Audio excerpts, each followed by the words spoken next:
अब देखते हैं सेट थ्योरी के कुछ इम्पोर्टेंट थ्योरम हैं, कुछ प्रमेय हैं, वो क्या हैं।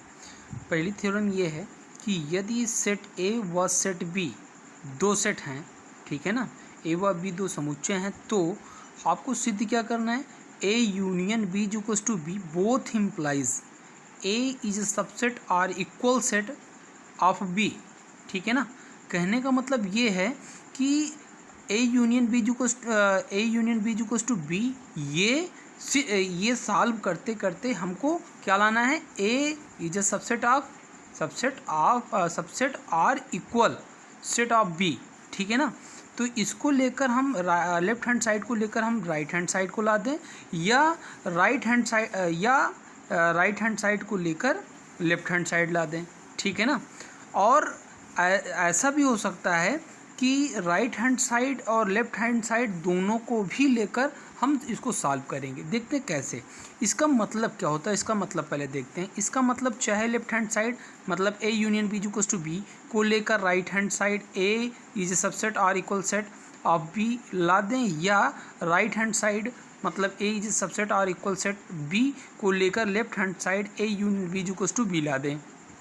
ठीक है ना, लेकिन A union B equals to B is implies that, ये इम्प्लाइज दैट का साइन है। कहने का मतलब ये हुआ कि अगर हम लेफ्ट हैंड साइड को सॉल्व करते करते राइट हैंड साइड लाएं और इसको सॉल्व करते वक्त अगर ये वाला साइन का प्रयोग हम कर रहे हैं केवल इम्प्लाइज का, तो इसका मतलब ये हुआ कि हमको अब राइट हैंड साइड को भी लेकर क्या दिखाना है, लेफ्ट हैंड साइड। ठीक है ना, और अगर हम कोई एक साइड, चाहे राइट हैंड साइड हो, चाहे लेफ्ट हैंड साइड हो, चाहे राइट हैंड साइड हो, कोई एक साइड लेकर सॉल्व करते करते दूसरा साइड ला दें और चिन्ह इम्प्लाइज दैट की जगह बोथ इम्प्लाइज दैट अगर लगाएं, तो हमको केवल एक ही साइड क्या करना होता है, एक ही साइड को लेकर सॉल्व करके दूसरा साइड ला देना होता है केवल एक बार। चाहे जो साइड पकड़ ले, चाहे ये साइड पकड़ लें सॉल्व करते करते, और बोथ इम्प्लाइज वो ये वाला साइन लगाते लगाते अगर हम चले आएँ और ये वाला साइड आ जाए तो वो हमारी सवाल हो जाती है कंप्लीट। लेकिन अगर केवल इम्प्लाइज दैट अगर लगा के हम एक साइड को पकड़ के दूसरा साइड लाते हैं, तो फिर हमको दूसरा साइड भी पकड़ना पड़ेगा और उसको सॉल्व करते करते उसको दूसरा साइड भी लाना पड़ेगा। ठीक है ना, तो इसका मतलब यही होता है कि दोनों साइडों को हल करके एक दूसरा साइड लाना। ठीक है ना, अब देखते हैं, मान लीजिए कि हमने यहाँ पे राइट हैंड साइड पकड़ लिया। राइट हैंड साइड क्या है, A is a subset of B से, तो ये क्या हो जाएगा, यहाँ पे हमने लिखा है B is a subset or equal set A union B. ठीक है ना, इसका अब देखिए यहाँ पे ए के स्थान पे बी और बी के स्थान पे ए यूनियन बी कैसे आया। ठीक है ना, अच्छा ये जो हम लाए हैं इसका भी एक रीज़न है क्यों हमने यही लिखा। इसलिए लिखा कि ये वाला साइड था और इस साइड को सॉल्व करते करते ये वाला साइड लाना है, तो इस चीज़ को ऐसा बनाना है कि इसी रूप का बने। अब यहाँ पे देखिए A union B is equals to B लिखा है, तो यहाँ पे हमने क्या किया, ए यूनियन बी इज सब और यहाँ पे सबसेट और यहाँ पे ये B is subset of or equal set A union B लिखा है। तो यहाँ पे देखिए वही चीज़ लाइए, लेकिन ये वाली चीज़ ये बनी, और कैसे बनी वो देखिए। यहाँ पे देखिए कि ये जो आपका ए इज सबसेट ऑफ बी में बी के स्थान पे मतलब इसके स्थान पर ए यूनियन बी इसलिए लिखा गया है क्योंकि ऊपर A is a subset or equal set of B. ठीक है ना, में सेट बी, इस वाले सेट में ये जो आपका है A is subset or equal set of B में सेट बी में सेट ए के भी अवयव हैं। इस सेट बी में जो है वो ए के भी तो अवयव हैं। अगर ए क्या होगा, सेट बी का जो होगा सेट, उसके जो एलिमेंट होंगे उसी के कुछ एलिमेंट लेकर ये सेट ए बना होगा। ठीक है ना, जैसे हम मान लें कि बी इक्वल्स टू मान लीजिए 1 2 3 है। ठीक है ना, तो ए बराबर क्या होगा, अगर ए सबसेट है किसका, बी का, तो इसी के कोई अवयव होंगे, कोई अवयव या प्रत्येक अवयव, क्योंकि इक्वल भी लगा है यहाँ पे। ठीक है ना, तो अब यहाँ पे देखिए हमने मान लिया कि 1 और 2 है। ठीक है ना, अब देखिए बी के स्थान पे हमने ए यूनियन बी क्यों लिखा है। अगर हम बी देखें तो बी ये है, और अगर हम ए यूनियन बी करें तो आएगा क्या, इन दोनों में सभी को लिखना है, तो 1 2 3 ये तो होगा ही। अब यहाँ पे देखिए 1 2 भी लिखना था तो 1 2 पहले से आ गया, सेट का रूल दोबारा लिखना नहीं है। तो कहने का मतलब ये हुआ कि अगर ये जो सेट बी है, सुपर सेट जो है, इसको हम ए यूनियन बी भी लिख सकते हैं, क्योंकि ये ए यूनियन बी क्या आएगा, बी आएगा। ठीक है ना। अब यहाँ देखिए ए के स्थान पे हमने बी क्यों लिखा है, तो ए के स्थान पे बी के लिखने का मतलब ये है कि ए के स्थान पर बी इसलिए लिखा जाएगा क्योंकि ए यूनियन बी का उपसमुच्चय बी होता है। देखिए यहाँ पे ये भी तो है कि ए यूनियन बी का उपसमुच्चय, ए यूनियन बी में जो अवयव होंगे उन अवयवों से जो समुच्चय बनते हैं, उपसमुच्चय जो बनते हैं, वो बी भी तो होगा, ए भी हो सकता था। यहाँ पे एक ए भी लिख सकते थे क्योंकि ए यूनियन बी में ए भी हो सकता है, लेकिन ए को हमने बी इसलिए ट्रांसफ़र किया क्योंकि हमको क्या चाहिए था, हमको चाहिए था कुछ इस प्रकार बने। अगर यहाँ पे ए होता तो हम यहाँ पे ए ही रहने देते। ठीक है ना। तो अब देखिए लेकिन ए के स्थान पर बी कैसे, तो वो ऐसे कि A is subset or equal set of B में बराबर भी तो लगा है। ठीक है ना।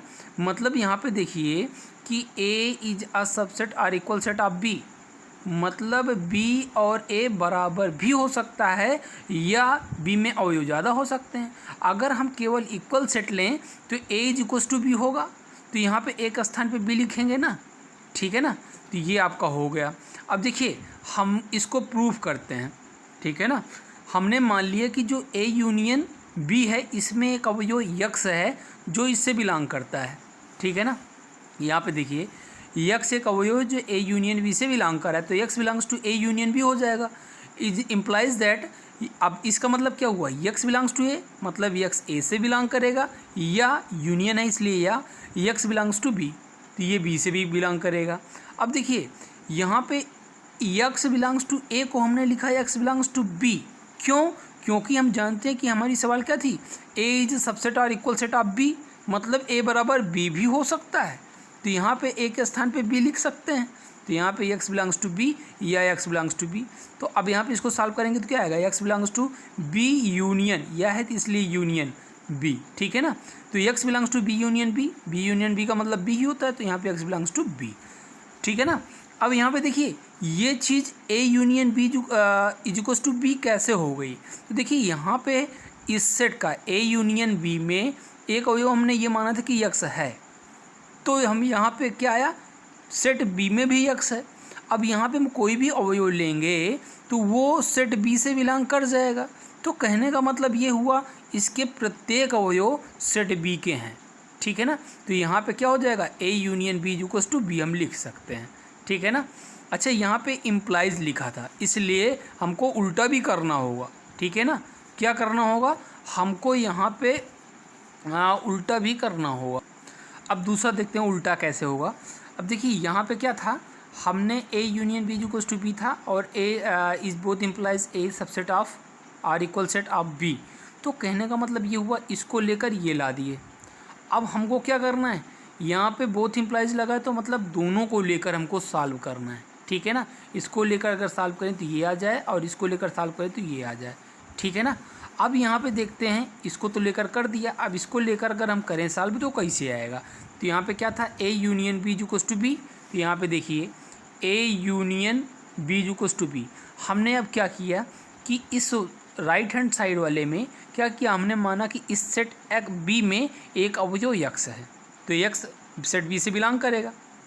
अब देखिए हम इसको ऐसे भी तो लिख सकते थे, कैसे कि x belongs to B union B, तो कहने का मतलब क्या है, बी यूनियन बी भी क्या आएगा, बी ही आएगा।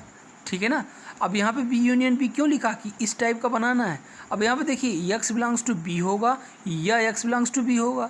अब यहाँ पे एक्स बिलोंग्स टू बी का मतलब हम क्या लिख सकते हैं, एक्स बिलोंग्स टू ए। क्यों लिख सकते हैं, क्योंकि हम जानते हैं कि A is subset of or equal set of B, मतलब ए बराबर बी भी है। ठीक है ना। तो यहाँ पे एक्स बिलोंग्स टू ए ले लिए या एक्स बिलोंग्स टू बी, तो यहाँ पे x belongs to A union B हो गया। अब देखिए यहाँ पे हम जो भी अवयव लेंगे वो किससे बिलोंग कर जाएगा, ए यूनियन बी से कर जाएगा। तो मतलब सेट बी के और A union set A union B के सारे एलिमेंट क्या होंगे, इसके सेट बी के ही होंगे। तो हम ये भी कह सकते हैं कि set B is equals to A union B.